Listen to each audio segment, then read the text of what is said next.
तो जैसा कि देख पा रहे हैं यहाँ पर रेफरेंस नंबर जनरेट हो चुका है। इसका मतलब ये है कि इसका फॉर्म नंबर 7 सक्सेसफुली हो गया है।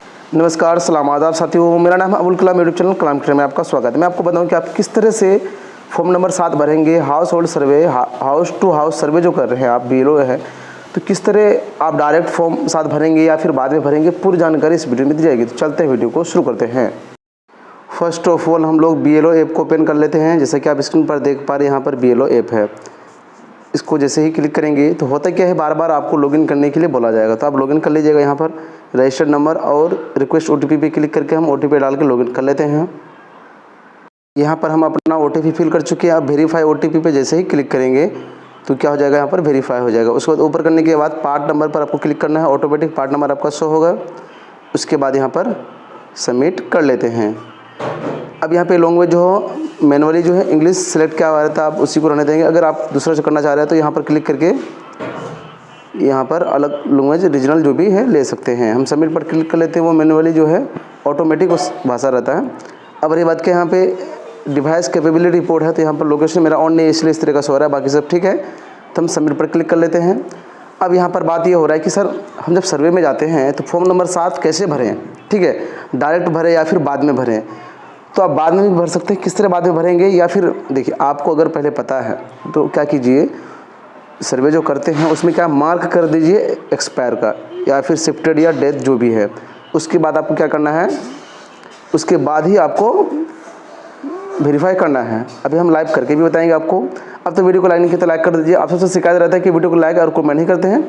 कृपया कम से कम ये तो लिखें कि आप कहाँ से वीडियो देख रहे हैं, या फिर गुड, वेरी गुड, कुछ भी। वीडियो के डिस्क्रिप्शन में BLO ऐप से रिलेटेड बहुत सारे वीडियो बन चुकी है, सर्वे से रिलेटेड भी। तो वहाँ पर जाकर के आपके जो भी समस्या है उससे रिलेटेड वीडियो बना हुआ है। इसके अलावा भी अगर कोई भी क्वेरी है, मन में क्वेश्चन है, आपके सवालों का जवाब 100% दिया जाएगा, इसलिए कमेंट जरूर करें।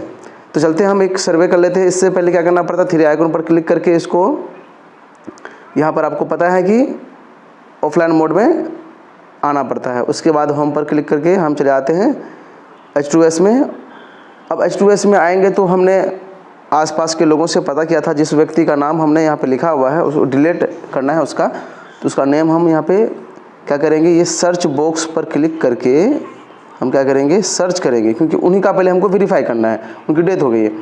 एपिक नंबर पता है तो डायरेक्ट आप एपिक नंबर भी यहाँ पर फिल कर सकते हैं। हम उनका नाम फिल कर लेंगे यहाँ पर, जिससे कि इसका नाम है चुल्हिया, तो यहाँ पर CHUL करते हैं तो नहीं हो रहा है।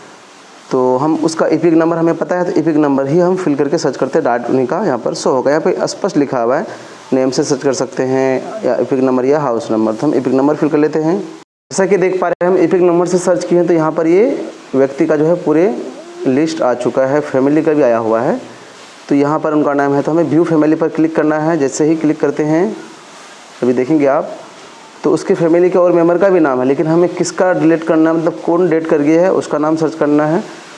और आगे करके हम देख लेते हैं, फिर दोबारा होटल लिस्ट भी देख लेते हैं, एपिक नंबर भी मिला लेते हैं, आपको ध्यान से मिलाना है। तो ये व्यक्ति है, तो इस पर हम क्लिक कर लेते हैं। अब क्या करेंगे, हम मार्क में क्या करेंगे, तो बारी बारी से इसका क्या करेंगे, हम जहाँ यस है, फ़ोटो वगैरह सब है, यस तो करेंगे ही, या फिर डायरेक्ट एक्सपायरी पर आप क्लिक कर सकते हैं। तो हम वो करके दिखा देते हैं आपको।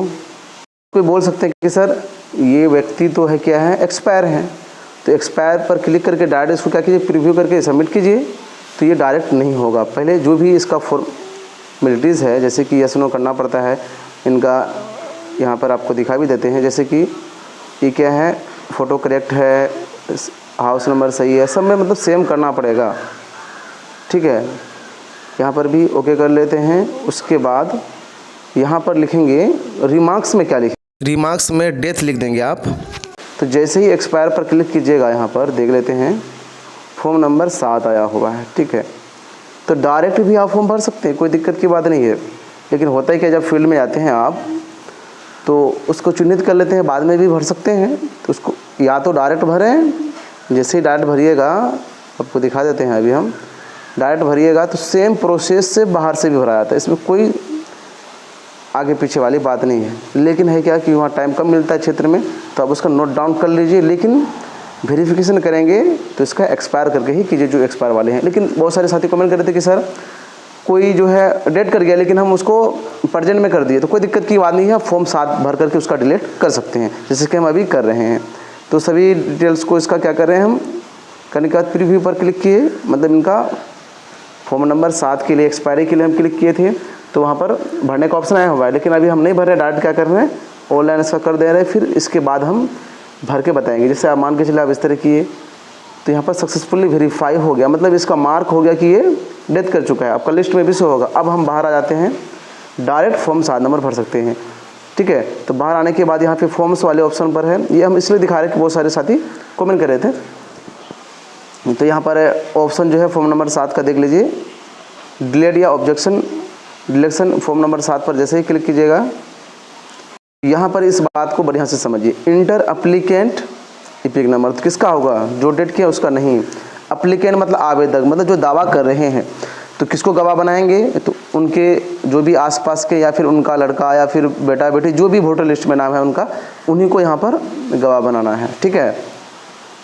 उसके बाद यहाँ पर नीचे देख लेते हैं और क्या है ऑप्शन है, तो रीज़न क्या, जिसका इपिक नंबर फिल कीजिएगा यहाँ पर, तो सेम इपिक कभी होता है कि अगर डबल एंट्री हो गया तो यहाँ पर आवेदक उसी को बना देते हैं, यहाँ पर सेम लिखते हैं। तो जिसका यहाँ पर इपिक नंबर फिल कीजिएगा उसको डिलीट करेंगे, दूसरे को कर रहे हैं, दूसरे को क्योंकि जो मरा है तो अदर इलेक्टर पर क्लिक करेंगे तो यहाँ पर मरने वाले व्यक्ति का नाम, ये इपिक नंबर फिल करेंगे और यहाँ पर इलेक्टर का अप्लीकेंट का जो गवाह है, ध्यान से समझिए, इसी में गलती कर रहे हैं बहुत सारे साथी। यहाँ पर किसका, गवाह का, गवाह में मतलब उसके आसपास का वोटर लिस्ट में देख लीजिएगा आप, आसपास का जो भी है उनका कर लीजिएगा। उसके बाद यहाँ पर अदर सेलेक्ट कीजिएगा, अदर मतलब दूसरे को डिलीट करना चाह रहे हैं, इसको नहीं तो फिर सेम करके इसी को डिलीट कर दीजिएगा, तो फिर फेरा हो जाएगा। तो यहाँ पर इपिक नंबर हम किसका फिल करेंगे, जिनका हमें डिलीट करना है। तो इतना काम हम कर लेते हैं। अब तो वीडियो को लाइक कर दीजिए। में हम अप्लीकेंट का, नीचे में जिनका डिलीट होना है वो फिल कर दिए हैं। अब सेलेक्ट, जैसे ही यहाँ पर आप जो है सिलेक्ट रिकॉर्ड पर क्लिक कीजिएगा तो यहाँ पर आपके देख लीजिएगा स्पष्ट, यहाँ पर क्या लिखा है, अप्लीकेंट मतलब ये गवाह है, इसको आप गवाह बने हैं। इसको ऊपर करके इनका नाम भी देख सकते हैं कि हाँ जिसको हम गवाह बनाए ये है कि नहीं। फिर यहाँ ऑब्जेक्टिव, ध्यान दीजिएगा यही मेन है, तो किनका डिलीट होना है, ऑब्जेक्टिव का होना है। तो देख लीजिए कि किनका नाम यहाँ पर है, आप जिनका डिलीट करना चाह रहे थे उन्हीं का नाम है कि नहीं, उन्हीं का इपिक नंबर है कि नहीं, एक बार चेक कर लीजिएगा, ये मेन पॉइंट है। मतदाता का सीरियल नंबर भी पता चल जाएगा, मतलब कितना वोटर लिस्ट में कितना नंबर सीरियल में है टोटल पता चल जाएगा। तो यहाँ पर क्या है कि हम आगे बढ़ते हैं इसको लेकर के, या बॉक्स पर क्लिक कर लेना है। उसके बाद आपको यहाँ पर नेक्स्ट वाले जो बटन दिख रहा है, यहाँ देख लीजिए नीचे, तो नेक्स्ट वाले बटन पर क्लिक कीजिएगा तो ये बताएगा प्लीज़ सेलेक्ट एन ऑब्जेक्टिव, मतलब सबको सिलेक्ट करना है। जैसे वहाँ पर ऑब्जेक्टिव पर क्लिक करेंगे, फिर ये वाले बॉक्स पर क्लिक करना है, जैसे पहले वाले अप्लीकेंट पर किए थे, हम दिखा भी देते हैं आपको। अप्लीकेंट वाले पर टिक लगाए, इस तरह फिर ऑब्जेक्टिव पे लगाना है। यहाँ पर ये नया प्रोसेस आ गया है, ठीक है। तो इस पर क्लिक कीजिएगा, उसके बाद फिर नेक्स्ट आपको क्लिक करना है। अप्लीकेंट मतलब गवाह होता है, आवेदक होता है, ध्यान दीजिएगा। हम गवाह इसलिए बोलते हैं कि वो गवाह है, वो मतलब दावा कर रहा है। आवेदक है, यूँ समझिए आवेदक है, ठीक है, वो आवेदक है, आवेदन दे रहा है। आप जांच के आधार पे क्या करेंगे, यहाँ पर उसका जो भी आवेदन दे रहा है उसका निराकरण करेंगे, डिलीट करने के लिए वेरीफाई करेंगे। अब यहाँ पर ऊपर आते हैं तो कुछ और डिटेल्स नहीं होगा, डायरेक्ट आपको सेव एंड नेक्स्ट पर क्लिक करना है। अब क्या है हम देख लेते हैं यहाँ पर, फिर पुनः आप देख सकते हैं नेम ऑफ अप्लीकेंट मतलब आवेदक का, ये जिसको आप गवाह बना रहे हैं या फिर जो आवेदन कर रहा है। हो सकता है कि कोई पब्लिक भी आवेदन करेगा तो इसी तरह यहाँ पर अप्लीकेंट का नाम से होगा, आप खुद कर रहे हैं तो ये आवेदक इसको बनाए हैं।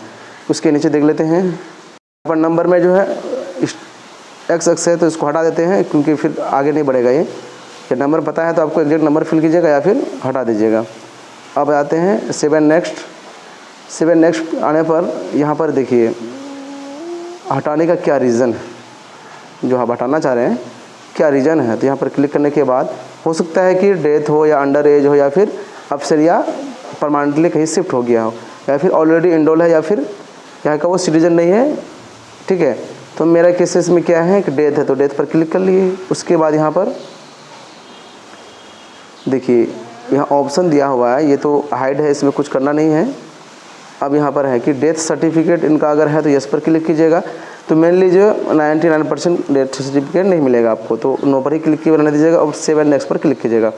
अब यहाँ पर क्या करना है, हाउस नंबर फिल करना है। किसका करना है वो हम देख लेते हैं। यहाँ पर किसका डिटेल्स है, जिसका नाम डिलीट होना है। ऑब्जेक्शन जिसमें लगा रहे हैं, तो उनका नाम यहाँ पर शो हो रहा है, ध्यान से देखिए। उसके बाद नीचे पिंग नंबर होगा, तो उसका हाउस नंबर, तो वोटर लिस्ट आप अपने सामने रखिए, हाउस नंबर क्या है वो फिल कर लीजिएगा। फिर यहाँ ऑटोमेटिक रीजनल में कन्वर्ट होगा। फिर एड्रेस जो भी है उसका वो फिल कीजिएगा, रीजनल में कन्वर्ट होगा। विलेज, टाउन, इसी तरह पूरा एड्रेस उनका फिल करना जिसका नाम हटा रहे हैं। जैसे कि इसका हम क्या किए हैं, गिरी संख्या फिल कर ली है। फिर रीजनल पर क्लिक करेंगे तो ऑटोमेटिक यहाँ पर कन्वर्ट हो जाता है, या फिर आप टाइप भी कर सकते हैं तो कन्वर्ट हो जाता है, उस पर क्लिक कीजिएगा। इसी तरह यहाँ पे विलेज का भी नाम इसका जो भी है वो फिल कर लेते हैं हम। फिर यहाँ रीजनल में भी कन्वर्ट होगा, आप देखेंगे यहाँ पर लैंडस्केप मोड में क्यों इसलिए नहीं दिख रहा है, हम यहाँ टाइप कर लेते हैं। यहाँ पर देख सकते हैं जैसे कि यहाँ पर हम फिल किए हैं इंग्लिश में, और रीजनल पे जैसे ही क्लिक करेंगे यहाँ पर ऑटोमेटिक क्या होता है, फिल किया हुआ आता है। आपको एक बार और दिखा देते हैं, ऐसा आता है। आपका अगर यहाँ पे त्रुटि होगा तो आप इसको एडिट कर सकते हैं। इसी तरह टोटल एड्रेस आपको फिल करना है। यहाँ पर सभी एड्रेस को फिल कर चुके हैं। अब सेव एंड नेक्स्ट पर जैसे ही क्लिक करेंगे तो यहाँ पर आप देख पा रहे हैं फाइनली क्या हो गया है, पर डिक्लेरेशन आ रहा है, मतलब घोषणा एक तरह का यहाँ पर है। उसके बाद डेट मेंशन हो रहा है आज का, जिस दिन आप आवेदन कर रहे हैं। फिर प्लेस जहाँ से आप आवेदन कर रहे हैं ऑटोमेटिक फिल हो रहा है, यहाँ पर चेंज भी आप कर सकते हैं। सेव एंड नेक्स्ट पर जैसे ही क्लिक करेंगे तो यहाँ पर प्रीव्यू में आप एक बार देख लीजिएगा। प्रीव्यू का मतलब ये है कि आप फॉर्म देख लीजिए कि किसका आवेदक कौन है, ठीक है, मतलब अप्लाई कौन है, नाम किसका डिलीट होना है जेन्युइन में, ये चेक कर लेना है। तब तो देख लेते हैं, पर एक जगह देख लेंगे अप्लीकेंट कौन है, दूसरा व्यक्ति है, ठीक है, आवेदक है। अब डिलीट करने वाला जिसका डिलीट होना है यहाँ पर मेंशन है, उसके नीचे हम दिखा देते हैं आपको, यहाँ पर डिलीट होना है। तो ये चीज़ आपको बारीकी से ध्यान में रखना है। डिलीट करने से पहले आप क्या करेंगे, एक व्यक्ति से नहीं पूछेंगे या उसके घर वाले नहीं, घर वाले से तो पूछ ही लेंगे, या नहीं होता है तो आसपास के 3-4 व्यक्ति से मतलब बिल्कुल वेरीफाई कर लेंगे, नहीं तो जिंदा ही व्यक्ति को फिर मार दीजिएगा तो दिक्कत हो जाएगा, फिर दोबारा ना उसका नाम जुड़ना पड़ेगा। तो यहाँ पर सभी डिटेल्स हम चेक कर चुके हैं। अब सबमिट पर क्लिक करेंगे तो जैसा कि देख पा रहे हैं यहाँ पर रेफरेंस नंबर जनरेट हो चुका है। इसका मतलब ये है कि इसका फॉर्म नंबर 7 सक्सेसफुली हो गया है। इसके बाद हमारे चेकलिस्ट में आएगा, वहाँ पर भी वेरीफाई करेंगे, उसके लिए भी नेक्स्ट वीडियो बनेगी। अब तो वीडियो को लाइक नहीं किया तो लाइक कर दीजिए, चैनल को सब्सक्राइब नहीं किया तो सब्सक्राइब कर घंटी भी दबा दीजिए। वीडियो को लास्ट देखने के लिए तहे दिल से शुक्रिया।